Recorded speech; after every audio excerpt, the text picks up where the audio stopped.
I'm here today because I feel that pernicious anemia is something that's being ignored. People that can't afford to have the B12 injections really are suffering. They're dying, as you rightly said. And basically it's something that saves lives, and it's very important that people do get their B12 injections. And I want to know today, whilst people are not being given this opportunity unless they go and pay for it privately.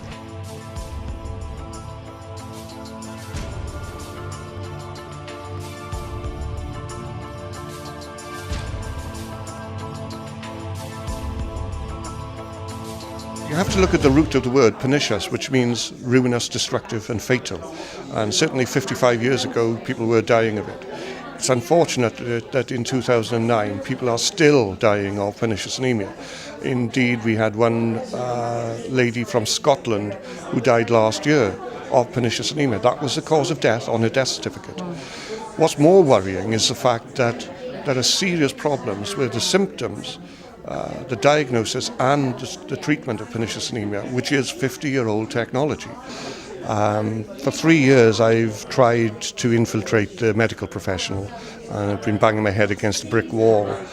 And it came to a pivotal moment in the early summer when I took a gentleman to lunch who used to be a haematologist and is now a clinical negligence specialist lawyer.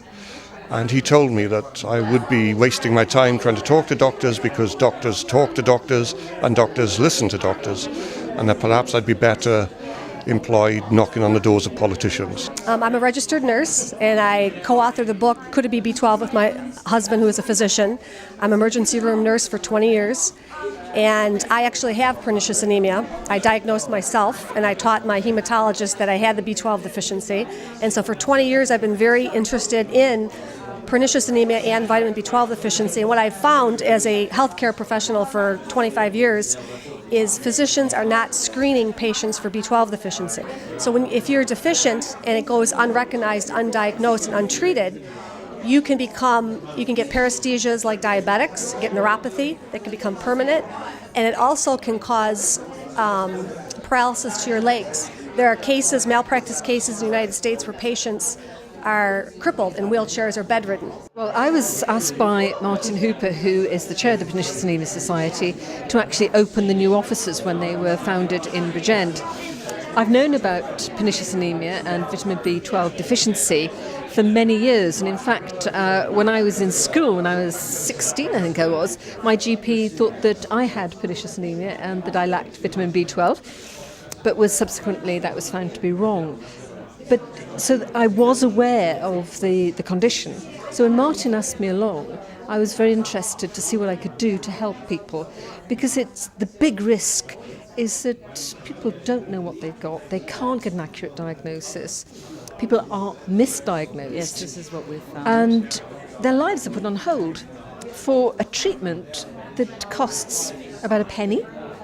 Yes, I know, that's so amazing, isn't it? That It's so we can cheap. absolutely change people's lives at very little cost if we can only get this accurately diagnosed and stop people being wrongly diagnosed as having ME, having depression, having all sorts of conditions, including, it's all in your own mind, there's nothing wrong with you. I know, which goes on all the time. Which is a devastating diagnosis for someone, and for their self-confidence and for their family.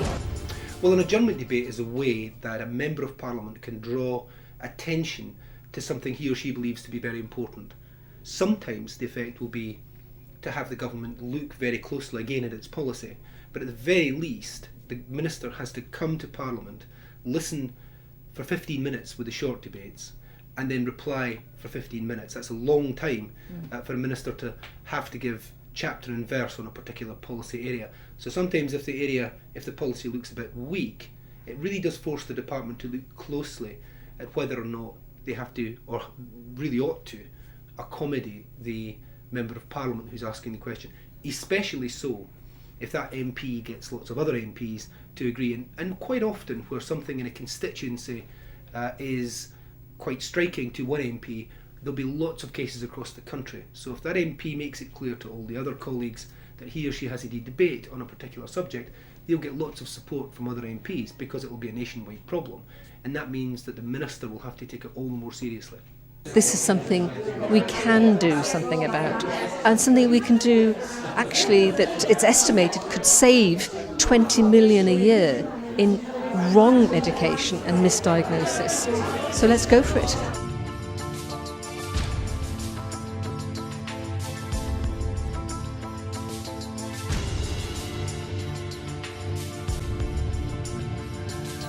A debate like the pernicious anemia debate and the requirement, as the lobby would argue, for an additional 8 B12 injections is essentially a demand for additional public resources, and that has to be balanced against other demands. It has to be balanced by the Secretary of State for Health in this case, because there's a finite amount to spend on drugs.